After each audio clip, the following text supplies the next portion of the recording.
Bien, pues vamos a orar antes de comenzar, ¿sí? Me ayuda a orar, por favor. Señor, muchas gracias te damos en esta noche. Gracias por tu palabra. Gracias por tu palabra que será expuesta, Señor, en esta hora. Gracias, Señor, por la bondad que es venir a tu casa y escuchar lo que tú quieres hablarnos en el día de hoy, Señor. Hemos bendecido tu nombre, te hemos exaltado y ahora queremos que nos hables, Señor, a través de tu palabra, Señor. Muchas gracias te damos. En el nombre de Jesús. Amén. Bien, la semana pasada el pastor nos dio una introducción de manera general a lo que estaremos viendo en esta nueva serie, el nuevo libro que vamos a ver. ¿Cuál es? Hechos. Muy bien. Y no sé ustedes, pero en lo personal, este es uno de los libros que más me emociona ver, porque como su nombre lo dice, ¿sí? Son hechos, son acciones, son acontecimientos, cosas que sucedieron, ¿sí? Es cierto, es un relato histórico, pero son cosas que sucedieron. Porque, ¿cuántos saben que una cosa es leer o escuchar y otra es la práctica, ¿sí?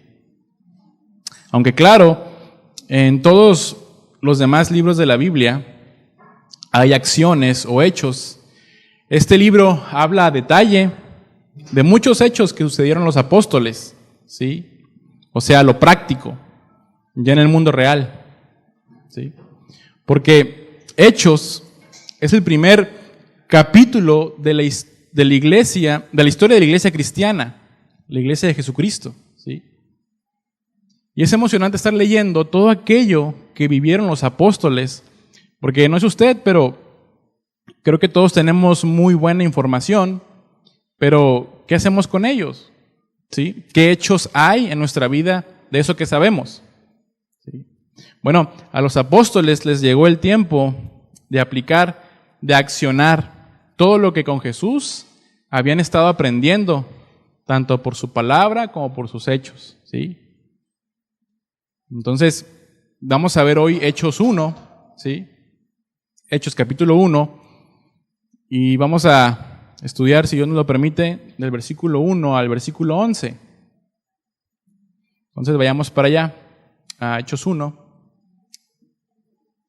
Vamos a empezar a desmenuzar esos versículos, ¿sí? Creo que tiene mucha información, mucho que podemos aprender de esos versículos que vamos a tocar, ¿sí? Vamos a ir muy despacio. Entonces, aunque la semana pasada el pastor tocó los primeros 3 versículos de Hechos 1, me gustaría retomarlos, pues ahora sí que para agarrar viada, ¿sí? Y seguir con los demás versículos hasta el 11. Bien, Hechos 1, versículo 1, ahí en su Biblia, ¿cómo tiene el título? La promesa del Espíritu Santo, ¿sí? Y empieza Lucas, que dice, en el primer tratado, hasta ahí, ¿sí? En el primer tratado empieza hablando Lucas, y cuando se refiere al primer tratado se está refiriendo pues al Evangelio de Lucas, ¿sí? El apóstol le dedica este libro a Teófilo. Hay que decir que los estudiosos dicen que exactamente no saben quién era Teófilo, aunque el Evangelio de Lucas le dice excelentísimo, que ese era un título para un oficial, quizá alguien de la nobleza, ¿sí? Pero también suponen que este nombre de Teófilo es un nombre simbólico, porque el libro va dirigido a todo aquel que es amigo de Dios, porque el nombre de Teófilo tiene un significado muy bonito, ¿sí? ¿Nunca se ha preguntado qué significa Teófilo? Teófilo significa que es amado por Dios, es amado de Dios, amante de Dios o incluso amado por Dios. Está bonito el significado, ¿verdad? ¿Sí? Así que ya saben, para el próximo hijo varón que tenga alguien, un teofilito. Está muy bonito el significado, ¿sí? El teofilito. Bien, aunque comentamos esto acerca de que probablemente Teófilo sea un nombre simbólico, no podemos tampoco descartar de que en efecto se tratara de alguien de la nobleza, como lo acabo de comentar, o de un puesto muy, muy alto. ¿Sí? No lo especifica. Continuamos con el versículo 1. Oh Teófilo, hablé acerca de todas las cosas que Jesús comenzó a hacer y enseñar. Y aquí hay algo muy interesante. Lucas está haciendo referencia al primer tratado, o sea, el Evangelio de Lucas, que ahí, si recordamos, dice que investigó de manera exhaustiva, que lo hizo con esmero desde el principio para poner en orden todas las cosas. Y ahora Lucas no iba a hacer menos que eso en este libro. ¿Sí?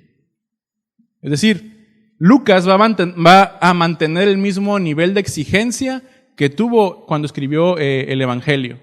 ¿Sí? Y esto, hermano, nos quiere decir que tenemos que tener el mismo nivel de exigencia en todo lo que hagamos. Que si una vez nos esforzamos para hacer algo bien, bueno, hagámoslo en todo lo que se nos pida. Es difícil mantener un mismo nivel de exigencia, ¿cierto? Pero aquí Lucas nos está mostrando que sí se puede. El Evangelio de Lucas tiene en orden toda la vida del Señor Jesús y cómo el Señor Jesús comenzó a hacer desde que inició su ministerio y todo lo que él enseñaba. ¿Sí? Entonces puso por orden, investigó, indagó. ¿Sí? Versículo 2. Hasta el día en que fue recibido arriba, después de haber dado mandamientos por el Espíritu Santo a los apóstoles que había escogido. Y aquí surge la pregunta, ¿qué mandamientos? ¿No había hablado ya con ellos durante 3 años? Bueno, Lucas los va a mencionar más adelante, ¿sí? Aunque posiblemente se esté refiriendo al mandamiento de llevar el Evangelio a las naciones, o sea, la gran comisión, y ahorita vamos a ver la importancia que tiene esto. Y los mandamientos que Cristo dio al final de los evangelios se sintetizan en esto precisamente, en predicar el Evangelio, bautizar a los convertidos, enseñar a los cristianos en todo lo que ellos habían sido enseñados, ¿sí? A ser discípulos. Hermanos, y el mandamiento para nosotros sigue siendo el mismo, ¿sí? Predicar, bautizar y enseñar a aquellos que no conocen al Señor. Así como un día nos compartieron el Evangelio a nosotros, ir y hacerlo por alguien más. Ese mandamiento sigue vigente. No sé usted, pero ya desde aquí, como que uno comienza a acomodarse nuevamente en su asiento, ¿no? O a aclarar la garganta, ¿no? ¿Sí? O como nuestro hermano Bogdan haría un chiflido, ¿no? ¿Sí? Ya desde aquí empieza. Ya no nos empieza a incomodar la palabra. ¿Sí? Y apenas vamos comenzando. Y ahora, decir que el Señor Jesús fue dirigido por el Espíritu Santo, como aquí se menciona, a escoger a los 12 apóstoles, eso quiere decir que es de suma importancia ser guiados por el Espíritu Santo, ¿no cree? Que de hecho, la siguiente enseñanza, vamos a ver más acerca de eso. ¿Sí? Versículo 3. A quienes también, después de haber padecido, se presentó vivo con muchas pruebas indubitables. Me gusta esa palabra, indubitables. Apareciéndoseles durante 40 días y hablándoles acerca del reino de Dios. Y esa palabra que usa aquí Lucas, indubitables, quiere decir indudable, pero también tiene como sinónimo innegable, incuestionable, inequívoco, cierto, seguro o evidente. O sea, el Señor Jesús, después de su muerte y su resurrección, se apareció ante ellos durante un lapso de tiempo de 40 días.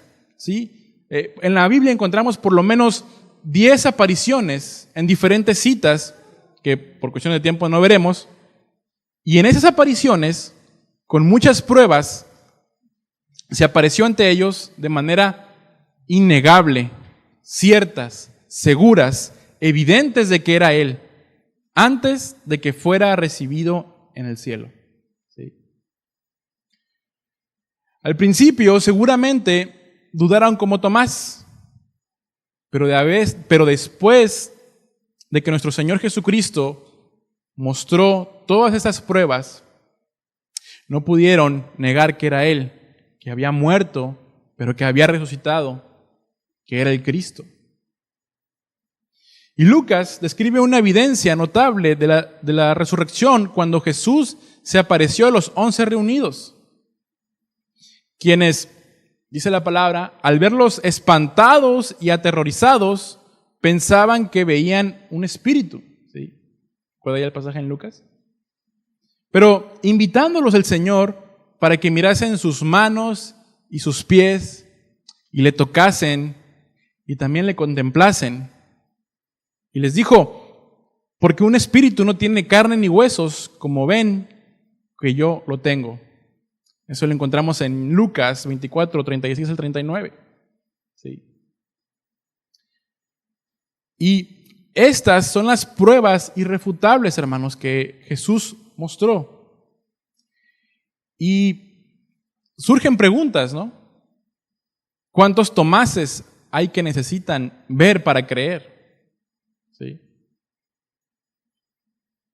¿Cuántos Tomases necesitan que Él muestre sus manos y sus pies agujerados? ¿Sí? Y nos pregunte, ¿crees en mí? ¿Sí? Y yo no sé ustedes, hermanos, pero a mí me desarma eso, pensar que Jesús tenga que presentarse así con cada uno de nosotros y mira mis manos, mira mis pies. ¿Sí? Los 40 días pudieran interpretarse como algo representativo, porque recordemos que 40 días fueron los que Moisés estuvo en el monte, 40 años estuvo peregrinando el pueblo de Israel por el desierto, y 40 días fue el tiempo que Jesús fue llevado al desierto. Entonces, hay algo especial con este número, claro que no hablamos algo de la suerte, ¿no? O de mala suerte, no estamos hablando de eso, sino que hay un significado en ese número. ¿Sí? Y aunque el Señor Jesús ya había llevado 3 años hablándoles y enseñándoles la palabra, dice aquí que Él les hablaba acerca del reino de Dios. O sea, Jesús nunca se cansó, ni se cansará de enseñar a sus discípulos acerca del reino de Dios. Qué descanso, ¿no cree? O sea, después de estar todo el día, durante 3 años, con lo mismo, y seguían preguntando los apóstoles. Jesús seguía enseñándolos. ¿Sí? Versículo 4. Y estando juntos, les mandó que no se fueran de Jerusalén, sino que esperasen la promesa del Padre, la cual les dijo, oísteis de mí. El Señor Jesús aquí les pidió que todavía no fueran a Jerusalén, aunque ya les había dado el mandamiento de ir a predicar las buenas nuevas, pero todavía debían de esperar un poco de tiempo para el cumplimiento de la promesa del Padre, a la que el Señor Jesús se había referido en Lucas. Vamos por favor a Lucas capítulo 24, versículo 49. Lucas 24, 49.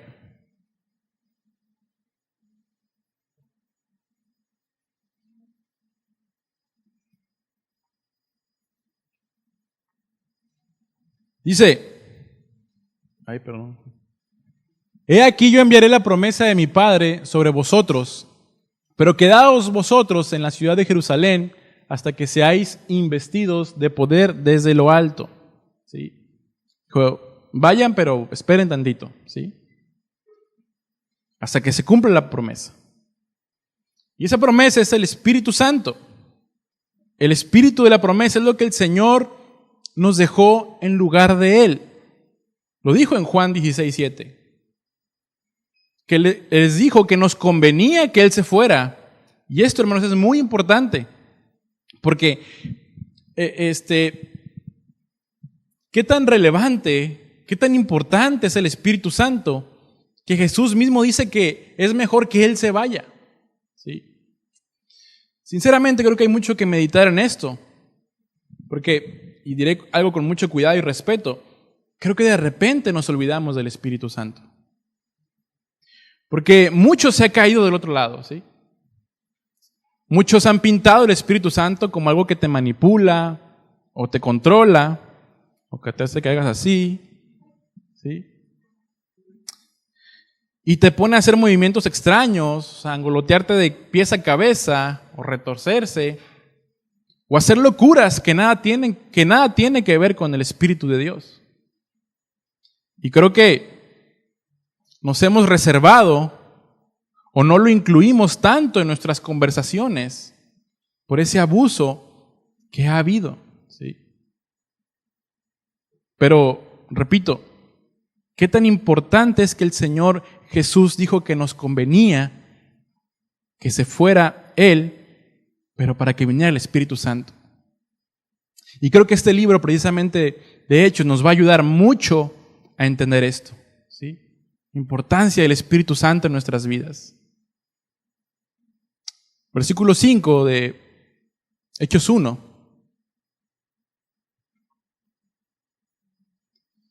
Porque Juan ciertamente bautizó con agua, mas vosotros seréis bautizados con el Espíritu Santo dentro de no muchos días. Juan el Bautista dijo que él bautizaba en agua, pero dijo que venía alguien atrás de él que era mucho mayor que él y que esa persona bautizaría en Espíritu Santo y fuego. Eso lo encontramos allá en Mateo 3:11. Y ahora Juan reconocía la dignidad suprema de aquel que venía para acercar el reino. Juan bautizaba en agua como una expresión visible de arrepentimiento como lo tenemos hoy en día, ¿sí? Recuerde la serie que vimos de nuestra declaración de fe. Vimos que el bautismo en agua no se le atribuye un poder salvífico o algún tipo u otro tipo de poder, ¿sí? Es una confesión pública de en quién hemos creído y de una manera simbólica que hemos sepultado al viejo hombre y sale un hombre nuevo, ¿sí? Y Juan el Bautista anunciaba que Jesús era mucho más poderoso que él y tendría un bautismo diferente, ya que él mismo anunció que el Mesías bautizaría con el Espíritu Santo. Y de hecho este bautismo, como dice aquí en el versículo 5, sucedió no muchos días después, ¿sí? Solamente fueron 10 días en lo que Jesús ascendió al cielo y el Espíritu Santo descendió. De hecho, esta expresión de no muchos días o no pocas cosas es muy recurrente en el modo de escribir del Nuevo Testamento. Se va a encontrar muchas veces esa parte. De hecho, aquí en este libro de los Hechos nos vamos a encontrar mucho esa expresión. No muchos días, no pocas cosas, ¿sí? El simbolismo del bautismo de Juan era un ejemplo de lo que ocurriría con el Espíritu Santo.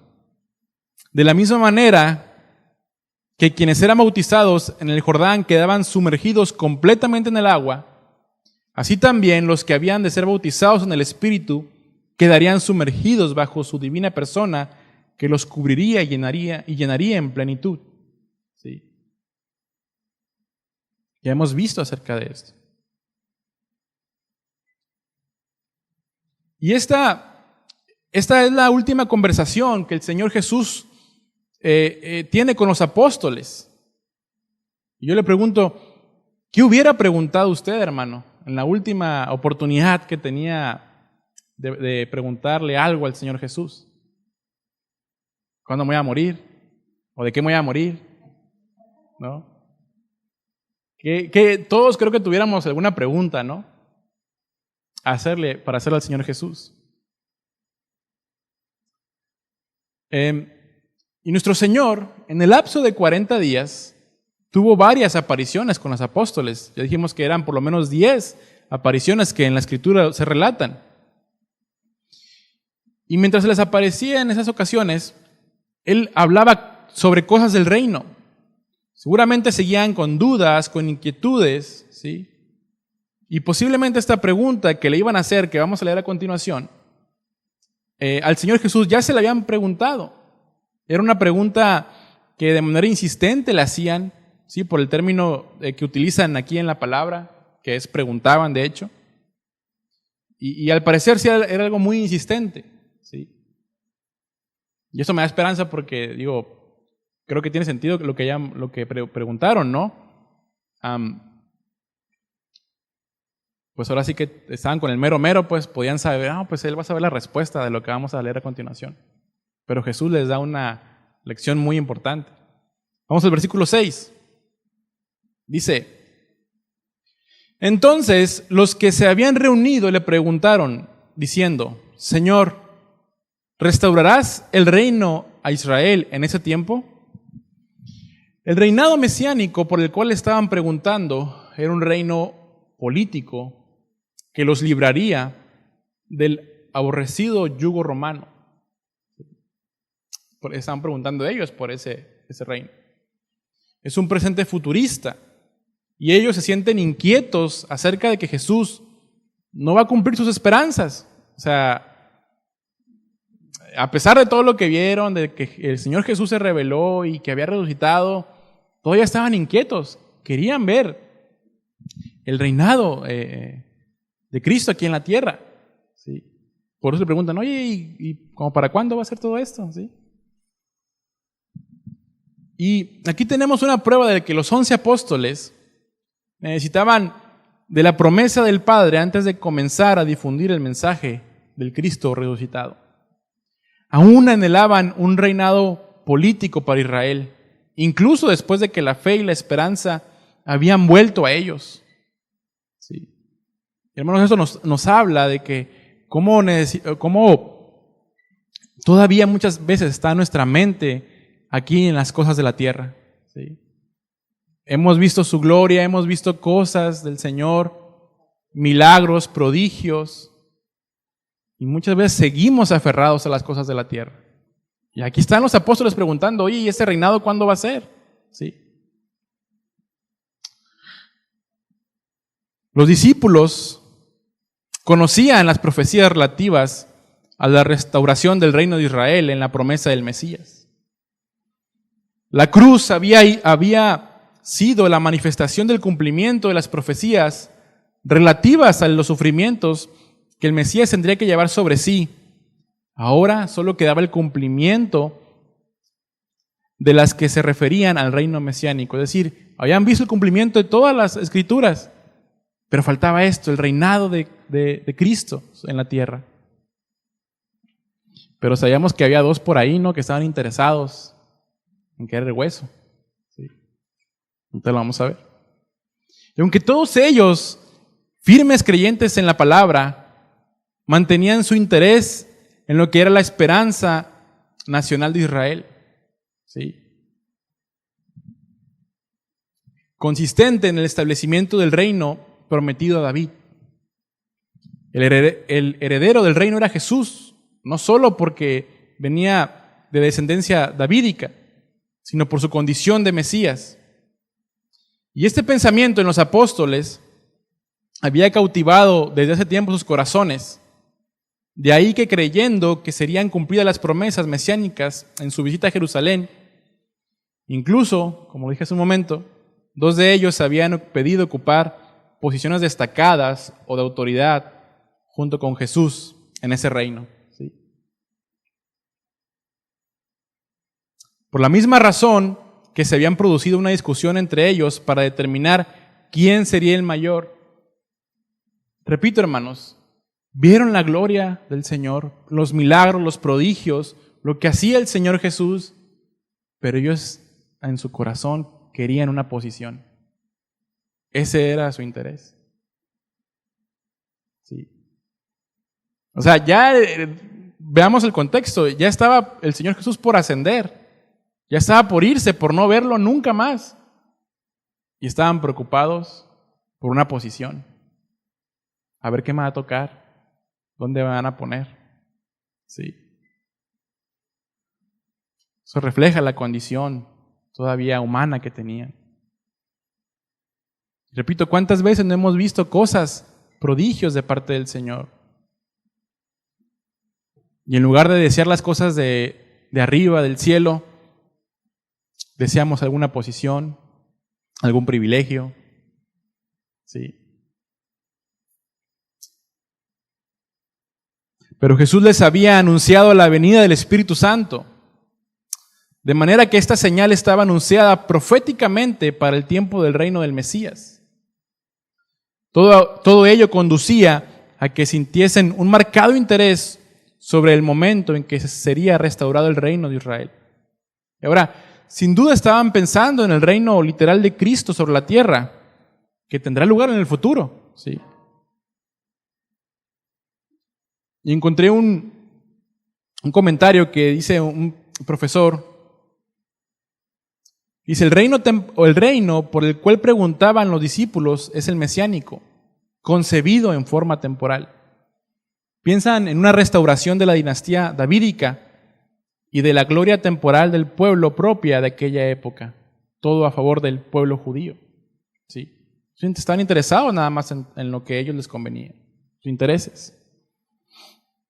Y a los discípulos estaban interesados en saber el tiempo en que esto se produciría la restauración del reino prometido a David, con la destrucción de los enemigos de Israel y la preeminencia que alcanzaría sobre los otros pueblos. Estas eran, hermanos, las preocupaciones finales de los apóstoles. ¿Sí?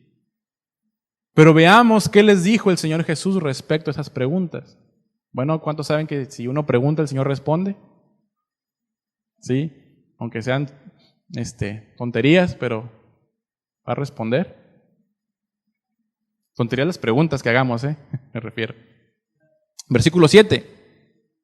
Y les dijo, no os toca a vosotros saber los tiempos o las sazones que el Padre puso en su sola potestad. O sea, en mexicano, ¿cómo sería? ¿Qué les importa? ¿Sí? ¿Sí? ¿Qué quieren saber? ¿Sí? O sea, ¿para qué quieren saber con exactitud la fecha en que esto ocurriría? O sea, su problema no era el hecho de si iba o no a ocurrir, porque lo creían, ¿sí? De que va a pasar, va a pasar. Pero ¿cuándo? ¿Sí? ¿Cuándo? ¿Cómo? ¿Qué va a haber? ¿Sí? Pero la respuesta del Señor Jesús es concreta. A ellos, los apóstoles, lo mismo que a nosotros, no correspondía conocer un tiempo que Dios ya ha determinado para este acontecimiento. ¿Sí? Ya hay una fecha. Pero esto no había sido revelado a los hombres por medio de los profetas. Y debían recordar que hay cosas que son reveladas para todos y otras secretas que pertenecen a Dios. Vamos por favor a Deuteronomio capítulo 29, versículo 29.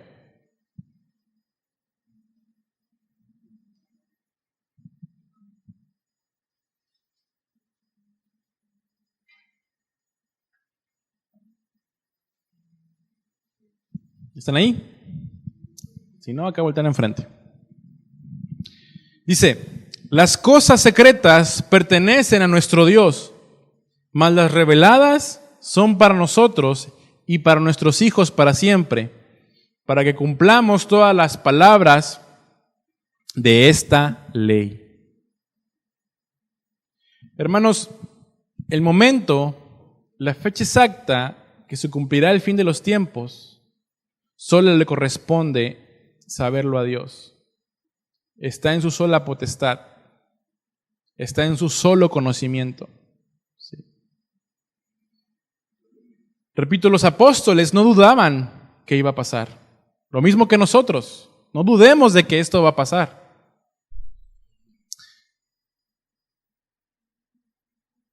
Porque el Señor dijo que así sucedería. Pero al mismo tiempo que no debemos dudar, debemos accionar en lo que el Señor sí les dijo que tenían que hacer. ¿Sí? O sea, apenas el Señor Jesús les dijo lo que tenían que hacer cuando Él se fuera y ya querían que regresara otra vez para establecer su reino. Todavía ni se iba y ya. ¿Y cuándo regresas? ¿Sí? Hermanos, creo que tenemos muchas cosas por hacer todavía antes de la venida del Señor.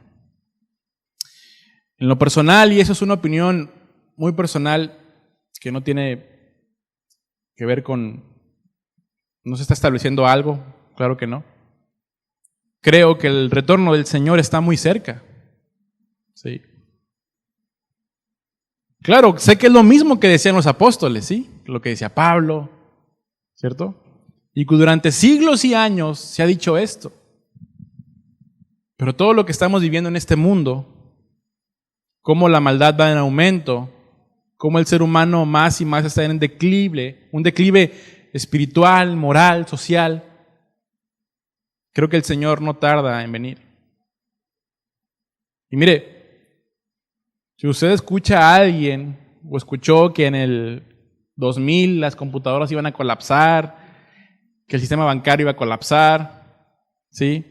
Que el calendario de los mayas llegó hasta el 2012 y que por lo tanto la humanidad ahí iba a quedar, y un sinfín de teorías sobre el fin del mundo y fechas, ignórelo por completo. ¿Sí? Un pastor conocido por varios, un pastor que estudia mucho, es la realidad. Lamentablemente, después de haberle estudiado muchas cosas, llegó a una conclusión, según él, de la fecha exacta que en todo esto ocurriría, ¿no? Armó todo un rompecabezas y dijo, este va a ser el momento, la fecha exacta, porque se va a cumplir esto, y es el tiempo de esto, y Bueno, ese pastor ya salió también a pedir públicamente perdón, ¿sí? Porque solamente, ¿quién sabe eso? Dios. Solamente Él sabe. A lo que voy es que si alguien anda con eso, es mejor alejarse. Por más estudiado, por más preparado que soy Juan Camaney en la teología, ¿sí?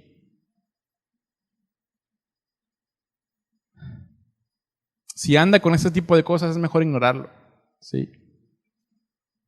Porque de una manera respetuosa el Señor Jesús les dijo, ¿qué les importa? Hay mucho trabajo que hacer antes de que eso pase. Y lo mismo es para nosotros, hermanos. Hay mucho trabajo que hacer antes de que eso pase. ¿Qué va a pasar? Versículo 8 dice, pero recibiréis poder cuando haya venido sobre vosotros el Espíritu Santo, y me seréis testigos en Jerusalén, en Judea, en Samaria y hasta lo último de la tierra. Este pero del Señor Jesús es como si les dijera, no se enfoquen en eso, ¿sí? No pongan atención ahorita en eso. En cambio, esto es lo que va a pasar, eso es lo que tienen que hacer.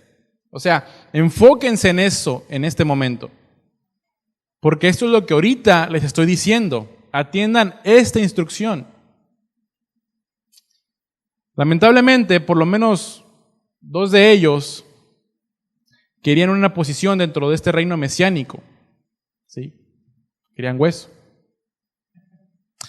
Pero el Señor Jesús los ubicó en lo más importante, que recibirían poder, una potencia, un dunamis, iban a ser capaces para que fueran testigos de Él, o sea, que lo vieron, que estuvieron con Él, que les constaba todo lo que les iban a enseñar porque lo vieron. El éxito de la misión que les había encargado el Señor Jesús, así como lo es hoy, hermanos, no estaba en ellos, sino en el mensaje proclamado y en el poder del Espíritu Santo para redarguir, convencer y regenerar al pecador que creyere. Hermanos, el Señor no los iba a mandar, ahora sí que como decimos también aquí, a la guerra sin fusil, ¿sí? Les iba a dar al Espíritu Santo, que es quien redarguye a la gente, para que vayan al arrepentimiento y crean en Jesús como su Señor y Salvador. Lo mismo pasa hoy en día con nosotros. El Señor no nos va a mandar a su comisión sin antes habernos capacitado y que nos dé de su gracia para esa tarea. El Señor Jesús les dijo que iban a ser sus testigos, porque lo vieron, porque estuvieron con Él, aprendieron de Él, vivieron con Él, comieron con Él, durmieron con Él, vieron cómo murió, pero también lo vieron resucitado. Y precisamente eso es un apóstol. Un apóstol tenía que haber sido testigo de la resurrección de Cristo y haber visto su obra y poder. Por ello, no podría haber apóstoles en ese sentido en la actualidad después de aquella primera generación. Y ya lo hemos hablado. El hecho de que alguien se autoproclame apóstol, debemos tener mucho cuidado con ese tipo de personas. El apóstol no es un título más avanzado dentro del cristianismo. No te da algún poder especial. Hay la función de ser enviados, porque eso significa la palabra apóstol, ¿no? Enviados. Pero no denota un trato o un nivel especial. ¿Sí? Así que cuidado con aquellos que se autoproclaman apóstoles. Versículo 9 de Hechos 1. Y habiendo dicho estas cosas, viéndolo ellos, fue alzado y le recibió una nube que le ocultó de sus ojos. Esas fueron las últimas palabras del Señor Jesús. Las palabras de Jesús concluyen con la respuesta dada a los discípulos sobre la pregunta del reino y el mandamiento de la gran comisión.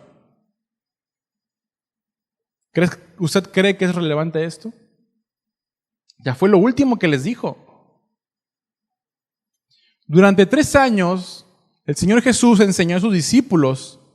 Después de su resurrección, como lo acabamos de leer, en un lapso de 40 días, siguió enseñando hasta lo último que estuvo aquí en la tierra. Y ahora le tocaría al Espíritu Santo conducirlos a toda la verdad. Y mire, la ascensión de Jesús fue sencilla.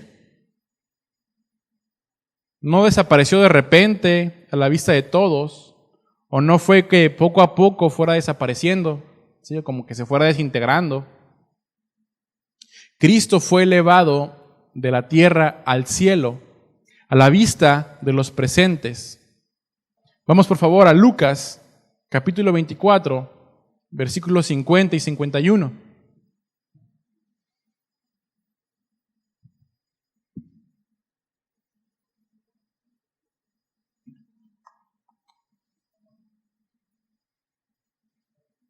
Lucas 24, 50 y 51 dice: y lo sacó fuera hasta Betania, y alzando sus manos, los bendijo. Y aconteció que bendiciéndolos, se separó de ellos y fue llevado arriba al cielo. Hasta el último momento en la tierra el Señor los bendijo. Sí. Hasta el último momento en la tierra el Señor Jesús les enseñó, les contestó sus respuestas, sus preguntas y los bendijo. Y en el momento de esa bendición, el Señor Jesús fue tomado mientras todos observaban. El hecho de que el Señor Jesús fue levantado da a entender que Dios el Padre levanta a su Hijo Jesús. La tarea del Señor Jesús había terminado. Eso lo encontramos en Juan 17:4. El Padre glorifica dando a Jesús el nombre supremo de dignidad divina para que en ese nombre se doble toda rodilla, como dice en Filipenses 2, del 9 al 11. Dice también que una nube lo recibió y fue ocultado de sus ojos, o sea, dejaron de verlo. Esa nube que lo toma y lo oculta es la señal de que había entrado al cielo con su humanidad glorificada en la gloria celestial, la Shekinah, que había tenido eternamente junto al Padre. Hermanos, pintar este cuadro en nuestra cabeza de cómo el Señor Jesús había sido recibido en el cielo, de verdad no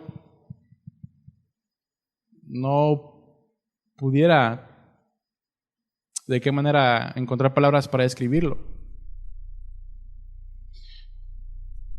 En un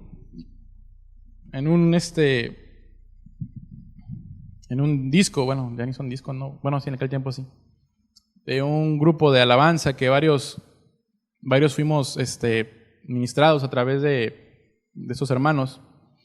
En un canto espontáneo, esta hermana describe este momento, ¿sí? De cómo podría haber sido este momento, que el Señor Jesús asciende al cielo. Y solamente escucharlo, la verdad, te pone la piel de gallina, ¿sí? De verdad, el poder siquiera imaginar el estruendo, ¿sí?, que pudo haber habido en el cielo.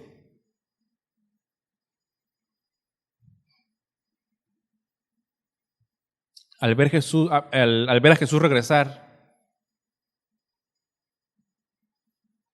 si tan solo lo pudiéramos imaginar. Regresar al lugar que le correspondía, después de haber cumplido la misión que Dios le había encomendado, mostrando sus manos y sus pies,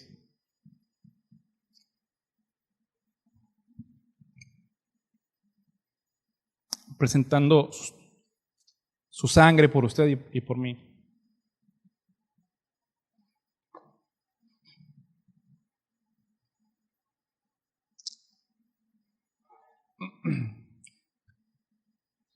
De verdad creo que nos quedaríamos muy cortos en imaginar este momento.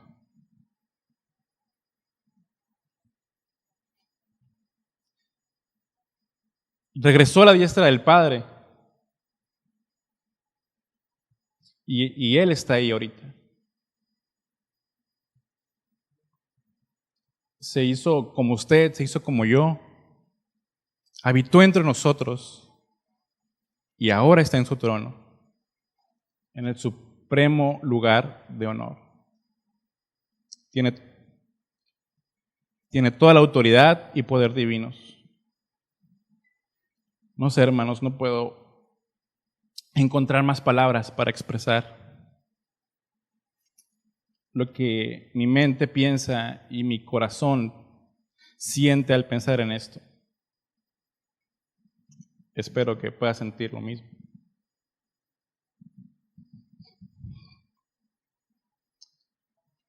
Versículo 10 dice: y estando ellos con los ojos puestos en el cielo, entre tanto que él se iba, he aquí se pusieron junto a ellos 2 varones con vestiduras blancas. Los discípulos seguían con sus ojos puestos en el cielo. Y la nube ocultó al Señor Jesús, pero ellos seguían con sus ojos ahí fijos, ¿sí? Estaban viendo irse al Señor Jesús y seguían viendo hacia arriba, ¿sí?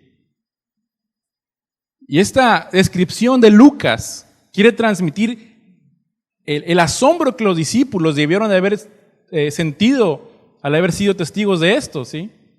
Digo, no es para menos, ¿no? Lucas quería que entendiéramos lo que estaban sintiendo. Se estaban quedando sin su maestro, ya no lo verían más. Creo que estaban algo tristes, ¿no cree? Es cierto, no iban a quedar solos, pero es que ellos amaban a Jesús, era su maestro, era su amigo. Iba a venir, es cierto, el Espíritu Santo en no muchos días, pero la tristeza era profunda. La intención de Lucas al describirlo de este modo o sea, con vestiduras blancas a los dos ángeles, es que el lector perciba claramente la presencia de ángeles enviados del cielo, como aquellos que se habían aparecido a las mujeres en el día de la resurrección junto a la tumba donde había estado el Señor Jesús.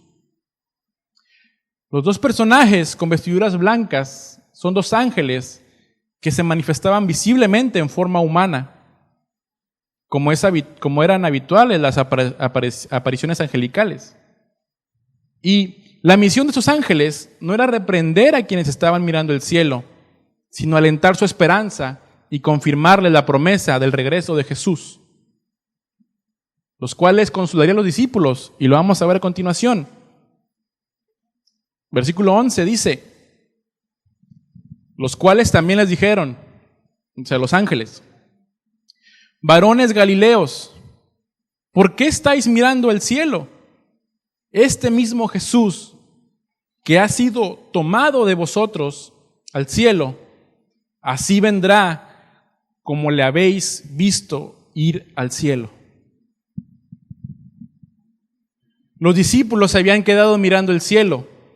Tal vez no habían bajado por ningún momento su mirada, ¿sí? Y los ángeles, también traducido al mexicano, sería ¿qué? ¿Qué están viendo? ¿Sí? Órale para allá. Su mirada persistía en el cielo, a donde Jesús se había ido. Pero ellos no tenían que mirar arriba, sino en el campo de labor que había aquí en la tierra, lo que el Señor Jesús les había encomendado. Y hay algo muy bonito en esta situación, que quiere decir que los ojos mirando al cielo serían de ahí en adelante una expresión esperanzadora de la expectativa del retorno del Señor. ¿Sí? Cuando volteamos al cielo, ¿sí? Se puede tomar como un Señor, ¿cuándo? ¿Sí? Porque hay una esperanza, tenemos una esperanza. Los ángeles con esto confirmaban la promesa de la segunda venida de Jesús. Este mismo que se fue, este mismo volverá, porque Él lo dijo, va a volver. Entonces la fe de ellos quedó fortalecida ante la tristeza que los inundaba. Este mensaje traía consuelo y aliento necesario para los discípulos. Envuelto en una nube se fue nuestro Señor Jesucristo al cielo, pero sobre las nubes volverá.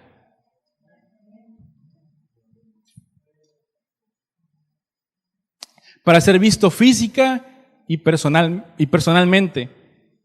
Y desde ese momento todos lo estamos esperando.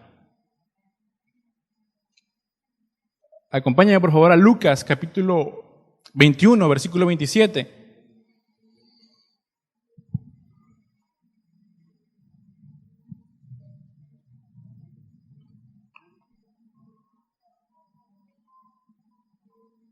¿Me ayudas, Víctor, por favor? Perdón.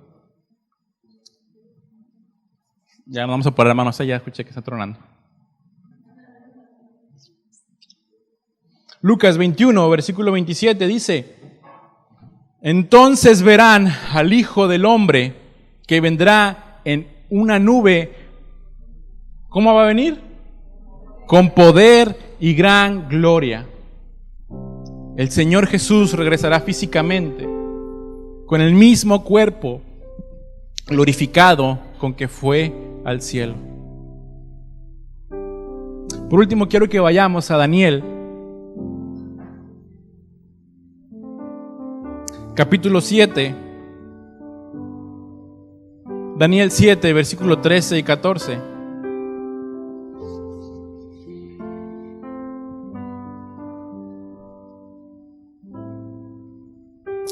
Dice: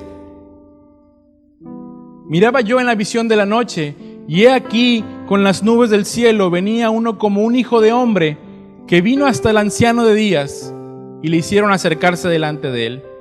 Y le fue dado dominio, gloria y reino, para que todos los pueblos, naciones, lenguas le sirvieran.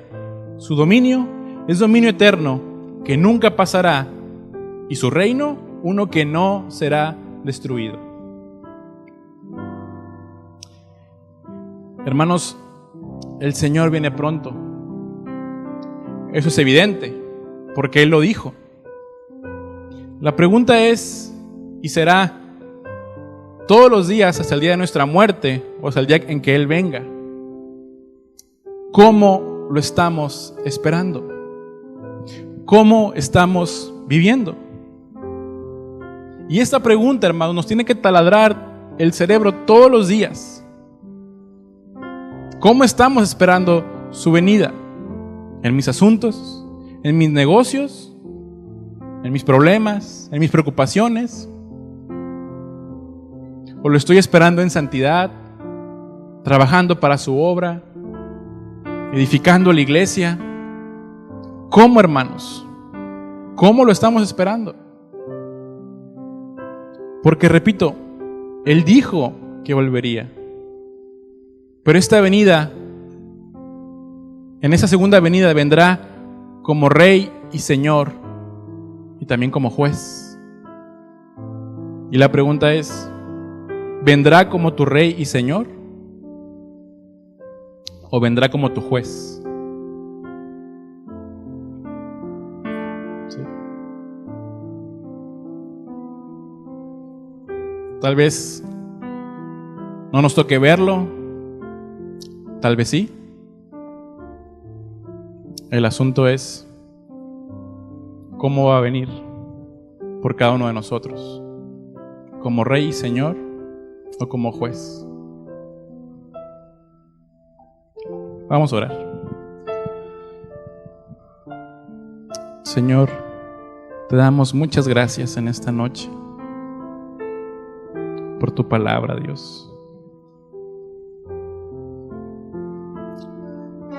Gracias porque nos estás recordando cosas que parecen que ya las sabemos, o cosas que según ya creemos entender, pero al recordarlas, al repasarlas, estudiarlas, nos traes algo, Señor, porque tu palabra es viva y es eficaz. Señor, tú dijiste que volverás. Tú dijiste que vendrás nuevamente, Señor. Y yo quiero que vengas por mí como mi Rey, que vengas por mí como mi Señor, como mi Salvador. Yo oro, Señor, yo te pido que nos ayudes para que más, Señor, te conozcan y vengas como su Rey y Señor y no como su juez. Señor, ese mandamiento de ir a predicar, de enseñar, sigue vigente y seguirá vigente hasta el día de tu venida, Señor. Y así como tú capacitaste a los apóstoles por medio del Espíritu Santo,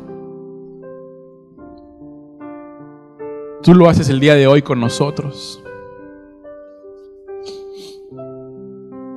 La pregunta es, ¿qué nos impide, Señor? ¿Qué nos impide cumplir lo que tú nos has pedido? Gracias por tu palabra, Señor, y que esto esté todos los días en nuestro corazón. ¿Cómo te estamos esperando, Señor? Y si estamos cumpliendo lo que tú nos mandaste.